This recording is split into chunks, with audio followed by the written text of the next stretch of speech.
Hello, Reverend John Lou Johnstone here, subbing in for Reverend Chris on the video blog this week. I want to talk with you about the history workshop that a number of you, almost 60 of you, participated in Saturday.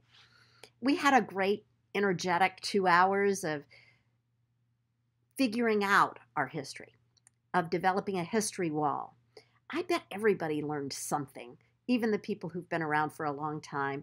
And the goal that we set was to create a shared sense of history of the First UU Church of Austin.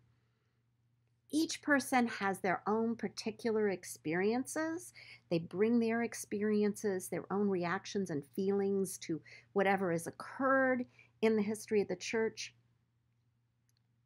But only if we listen to one another's stories can we develop a shared history, an understanding of the larger picture. So it's important to tell stories and to listen to one another's stories, and to do it with an open heart and open mind. I think we did that Saturday.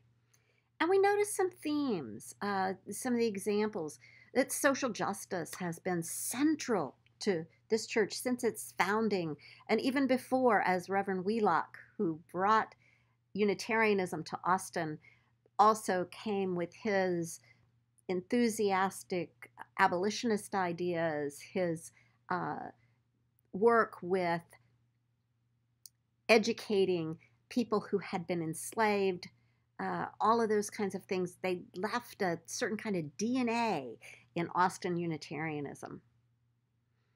There were themes that we noted about how ministers affect the direction of the church, and how you haven't really had a lot of long-term ministers, though you've had two very long-term music directors.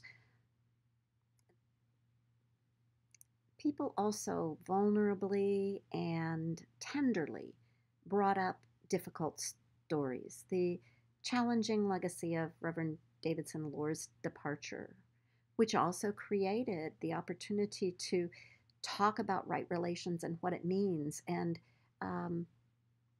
you not only made it through, but made real progress in that.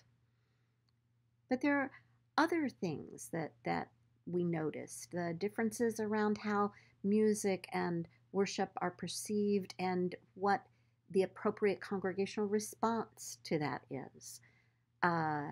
The impact of Reverend Marisol Caballero's departure for BIPOC members of the church, and even some white people.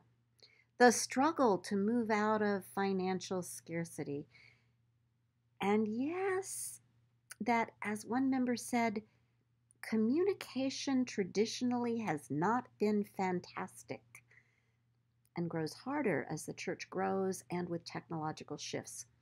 I see in all of this, though, the resilience of this congregation and an ability, even though it feels difficult, to talk and listen to different perspectives. There's still questions, and the more we talk, the more questions come up. If you did not attend the workshop, and even if you did, you can continue to participate.